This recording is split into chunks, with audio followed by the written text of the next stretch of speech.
Don't again, quicksand. Can't breathe. Who is gonna rescue me? Anyway, Summer del Piso back once again. Part 2 of the Sri Aurobindo text analysis, the brain of India.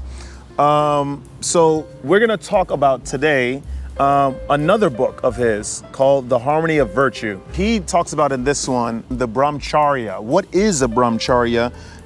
What consists of a brahmacharya, and all that stuff. So we're gonna get into it. Like, comment, subscribe, and let's begin. So he says here, this practice of brahmacharya is the first and most necessary condition of increasing the force within and turning it to such uses as may benefit the possessor or mankind. Right? Okay, what is brahmacharya? If you guys are just tuning into this video right now, then maybe you just don't know what a brahmacharya is. Maybe you have not done any prior research in Hinduism. A brahmacharya is one that incorporates the practice of yoga, right? Not the contemporary yoga as we know, which is a whole bunch of poses for 50 minutes and then you go drink some mimosas with your girlfriends afterwards. That's not it. What brahmacharya is you incorporate yoga practices, yoga gestures, as well as fasting, a lot of meditation, and most importantly, celibacy, semen retention completely. We're not looking at adult film material, we're not peeking, we're not edging. Any spillage of any sort is completely prohibited on the brahmacharya way and practice. He's saying that you have to, first of all, encompass the brahmacharya way in order to even increase the force within, right? To use to benefit mankind, to benefit yourself. You can ultimately use this force to, I don't know, make the physical much more pleasurable. I don't recommend doing that because it's a vicious cycle. Let's continue. All human energy has a physical basis. The mistake made by European materialism is to suppose the basis to be everything and confuse it with the source. The source of life and energy is not material but spiritual. Get it right. But the basis, the foundation on which the life and energy stand and work is physical. He's saying that the Europeans got it wrong. They said that the energy is outside and you have to sort of harness that energy within. No, Sri Aurobindo is saying, these bugs are everywhere. Sri Aurobindo is saying is that the energy comes from within, from cultivation due to the brahmacharya way. All your actions that stem from this physical source, this generator of energy, then it comes out and expresses itself in physical ways. You are able to grasp the 2 chapters that you read within 30 minutes, a lot of the main ideas and so on and so forth. You utilize that spiritual energy to perhaps, draw up a blueprint for a new bathroom idea for a house. I'm not sure, but you use the spiritual energy, you harness it and cultivate it in order to have a physical reward of any sort. The ancient Hindus clearly recognized the distinction between Karana and Pratishta, the North Pole and South Pole of being. Earth or gross matter is the Pratishta, which is the South Pole, I reckon. Brahmana spirit is the Karana, which is the North Pole. Yep, exactly. To raise up the physical to the spiritual is brahmacharya. There it is, the transmutation of what the physical to the spiritual is brahmacharya. For by the meeting of the two, the energy which starts from the one and produces the other is enhanced and fulfills itself. It is a flywheel. You cultivate your energy within, you do something like exactly what I explained in my video, semen retention and the manipulation of this, the subconscious manipulation of your reality. You are on the practice, you harness your energy, your spiritual energy that's coming about from the practice, and then it rejuvenates your subconscious. Your subconscious is supercharged, and then it creates a new reality for you that you then experience on semen retention, which will then have the energy come back into itself, impress upon the subconscious yet again, and project another new reality for you until you continuously rise and ascend and rise. That's how it works. It's essentially how it works. This is the metaphysical theory. The application depends on a right understanding of the physical and psychological conformation of the human receptacle of energy. The fundamental physical unit is the retas. I'm saying like in Spanish as if like it's a Spanish word. It could be, you never know. In which the tejas, the heat and light and electricity in a man is involved and hidden. All energy is latent in the retas. This energy may be either expended physically or conserved. You see that? So you build up all the energy when you're on semen retention, when you're on the path and the way of brahmacharya. You are saving a lot of that energy. You are saving a lot of this physical power. You're saving the gross form, which manifests itself in strengthening your muscles, strengthening your eyesight. The energy that is saved within, you could use it continuously and have it serve as a flywheel for you, or it can be expended. Let's see what else he has to say about the expansion. The expansion, yes, of the energy. All passion, lust, desire wastes the energy by pouring it, either in the gross form or a sublimated cellular form out of the body. Immorality in act throws it out in the gross form, immorality of thought in the subtle form. In either case, there is a waste, and unchastity is of the mind and speech as well as of the body. We learned something very, very interesting now, right? We learned something very, very powerful. Not only semen retention is the physical act, right? The way of the brahmacharya is just simply an act that occurs in the physical reality of you literally, literally saving your semen as if like you're ejaculating, you put in a little Tupperware, put in the fridge. I don't know. I've never done that. I'm just, trying to explain that. What it is that you are saving your energy. You are saving your energy within and you are not expending it. It is not just that facet of the practice. It is also being conservative of the thoughts of the mind, focusing on specific things, not making any feelings of lust come out. When there's a feeling of lust that is initiated in the body, when it's activated in the brain, well, remember, the body is automatically going to get ready for reproduction, because that's how the body works. That's how the males work. We see something that's good looking, the body prepares itself, the erection grows. The semen is on the precipice of getting converted to sperm in order to get ready for ejaculation. Once that happens, and even though you don't even commit the act, that must leave. It must be expended from the body. And even when it doesn't even get to that form, the moment you are lusting, the moment you are feeling of passion, there's energy that is leaking out. It is not a narrow cone of focus on whatever it is that you need to focus that's not, lustful. This is very, very interesting stuff.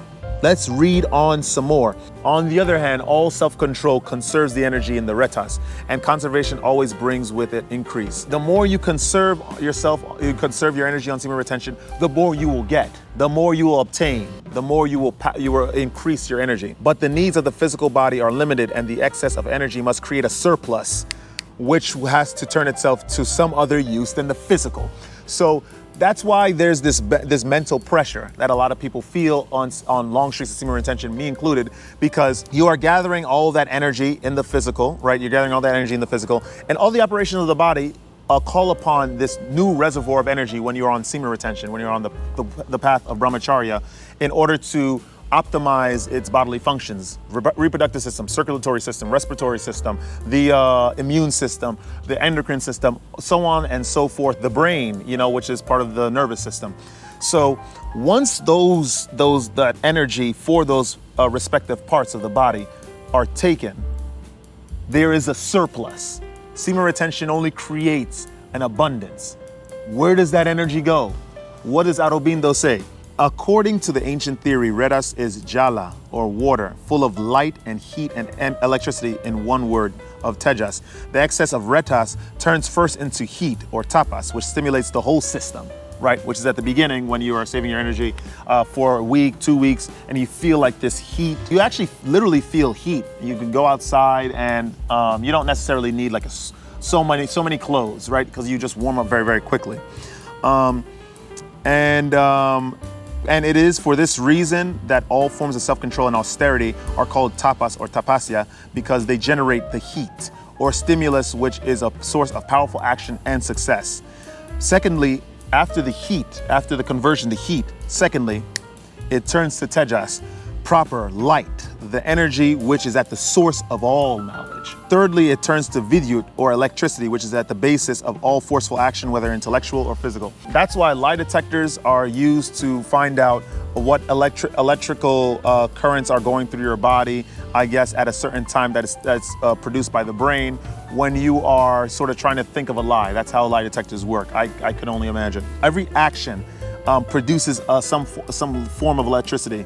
Of course, the strength of that action has to do with how much electricity was converted from the light in your body, which was converted from the heat, then from the spiritual practice of the brahmacharya way, semen retention. The more powerful the energy you have conserved in your vessel, in the human receptacle, as said by Aurobindo, the more power you have from semen retention. In the vidyut, again, vidyut, remember, electricity, is involved in the ojas. We know ojas, that's energy, I know that. Or prana, which is also energy, prana sakti, the primal energy which proceeds from the ether. The retas, refining from jala to tapas, tejas to and vidyut, and from vidyut to ojas, fills the system with physical strength, energy, and brain power, and in its last form of ojas, rises to the brain and informs it with that primal energy, which is the most refined form of matter and the nearest to spirit, right? So, as we heard from Leonardo da Vinci, there's 5 elements of the world: fire, water, wind, earth, and then the 5th one being ether. Ether is this energy. Of course, in different cultures they call it different things. In Hinduism, they refer to this energy as ojas. Ojas is the last form of energy that is taken out from the practice of semen retention and its actions and effects on the body as it goes from gross form to heat, to light, to electricity, to finally ojas, that is used for all to make every physical imprint upon the physical reality. Intellectual endeavors, physical endeavors, all spawn from that energy ojas, which trickle down in the sequence comes from semen retention. It is ojas that creates a spiritual force, or virya, by which, if you're virile, right? It's interesting that this word virya also has to do with virility, by which a man attains to spiritual knowledge, spiritual love and faith, spiritual strength. It follows that the more we can, by brahmacharya, increase the store of tapas, tejas, vidyut, and ojas, the more we shall fill ourselves with utter energy for the works of the mind, body, heart, and spirit.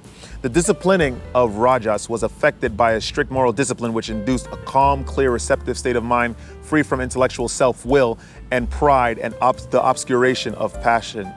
The famous discipline of the Brahmacharyan, which was the foundation of Aryan culture and Aryan morale.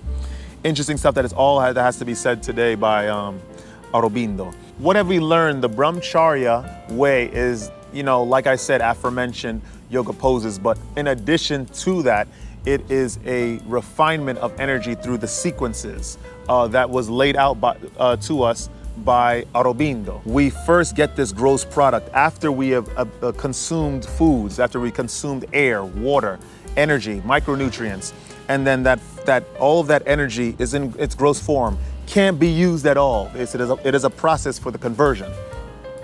It goes into heat, and after it trickles through light and electricity, it comes to ojas, which is energy that can be used limitlessly and creates a new reality.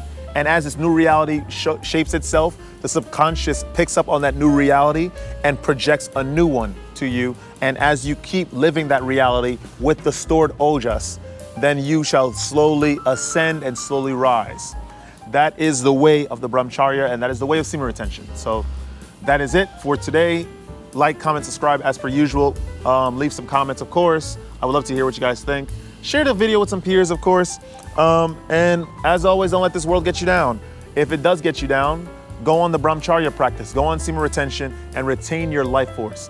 You shall quickly see a change in your immediate reality. I promise you. Of course, you have to take some time and do it in earnest and do it completely and correctly. And stay radiant, my friends. I shall see you guys in the next video.